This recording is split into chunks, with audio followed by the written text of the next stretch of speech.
The night was quiet. Not the ordinary quiet of a village winding down, but the deep, complete quiet that only comes just before dawn, when even the insects have gone silent, and the whole world seems to be holding its breath. Every fire had burned to ash. Every door was shut. Every person in that compound was deep in the heavy sleep that follows days of celebration. They had been celebrating for 3 days, because Adah had given birth to twins, a girl and a boy. When the midwife placed the second baby beside the first, and looked up at Adah's face, Adah made a sound that was not quite a laugh, and not quite a sob, but somehow, both at once. The whole village had come, not out of obligation, out of genuine love, for a woman they genuinely loved. Because Adah was that kind of woman. The kind who remembered the names of people's grandmothers. Who showed up with food before you had even told anyone you were struggling. Who laughed so freely that being near her felt like standing in sudden warm sunlight. Her husband was her opposite, and her equal. Where she was warmth, he was steadiness. The hunter. Broad. Quiet. Economical. Together, they were what young couples pointed to and said, that is what we are working toward. And now, they had twins. On the third night, when every person had finally surrendered to sleep, one woman was still awake. She moved through the room slowly. Every step, placed with precision.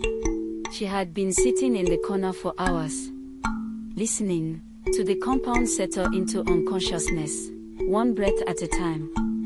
She had to be sure. Completely. Absolutely sure. She was small. Pretty, in the way that immediately disarms people. The kind of face that reads as open and trustworthy. And many people had trusted it, across many years, without ever having a reason to stop. She crossed the room to where the two babies lay side by side. The girl was curled on her side, one tiny fist pressed against her cheek. The boy was on his back, arms thrown wide, his chest rising and falling, in the slow perfect rhythm of something that has not yet learned the world contains anything to be afraid of. She looked at them for a long moment. Then she reached down, wrapped the boy in cloth, and lifted him from his sleeping place. He made one soft sound, a single syllable of protest, and then settled back into sleep, against her chest. Still trusting. Because he was 3 days old, and trust was the only thing he knew. She walked to the door. She eased it open. She stepped into the night. She told herself things, as she walked. That the river was gentle at this hour. That someone would find him. That placing a child on a river was not the same as deciding how it ended. She told herself these things enough times that something in her went quiet. Not peace. Just quiet. She stepped through the last trees. The river was dark and smooth. She lowered herself to her knees. She placed the bundle on the surface. For one moment, it sat still, as if the river was deciding.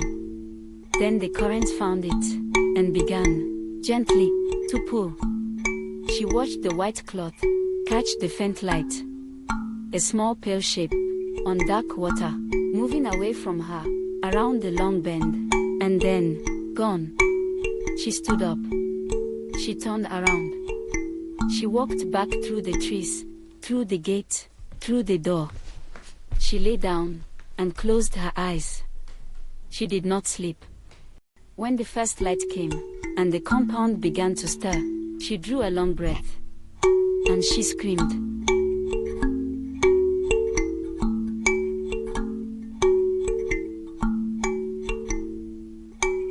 Her name was Nora. And the woman she ran to. The woman she held. As the news broke over her like a wave, was Adah. Adah's son was gone, and the arms that caught her when she fell were the arms that had taken him. To understand what Nora did that night, you have to go back. Nora and Adah had been friends since childhood. Same street, same river, same everything. The kind of friendship that becomes a fact about you. Not something you have, but something you are. But underneath it, as the years passed, something had been growing that Adah knew nothing about. Nora had loved his first, not a passing feeling. A deep, patient, consuming love that she had carried for years. She had told herself it would happen, that one day he would turn and see her. But the day is looked across a village gathering. He walked without hesitation, without looking anywhere else, straight to Adah. She smiled at the wedding. She danced. She held Adah's hands and said all the right things. She swallowed what she felt and covered it over. And Nora went back out into the world with her face arranged exactly the way it needed to be. Nora married another man, a good man, patient, kind, devoted, a man who loved her without condition. But he was not his. And every blessing that came to Adah's home fell to Nora, like a door being locked in her face. Every hunt is returned from, every laugh from Adah's compound, every piece of good news, year after year, season after season. And then Adah got pregnant. And then it was twins. Nora held Adah at the celebration and danced and cooked and said all the right things and felt underneath it all a pressure that had been building for so long, that when it finally found a direction, it went somewhere she could never take back. It went to the dark. The search lasted for days.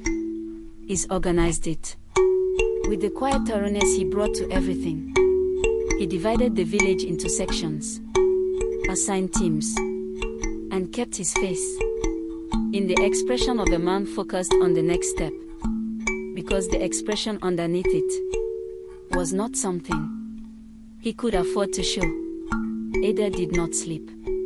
She walked paths she had already walked twice that day, and Nora was beside her through all of it, holding her up, bringing water, saying, "I am here. I am not going anywhere." The village searched. They found nothing. Eventually, the search wound down, not because anyone decided it was over, but because life kept requiring things of people, and the absence of new information has its own slow, terrible gravity. He pressed his grief down and kept standing. Adah carried hers forward.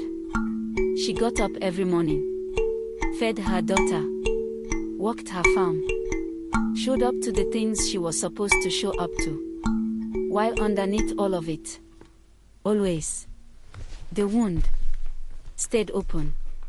She went to the river sometimes, not to search, just to sit, to look at the water and speak to it. Because when you have no one to address your grief to, you address it to whatever is present. The river moved past her, indifferent and constant.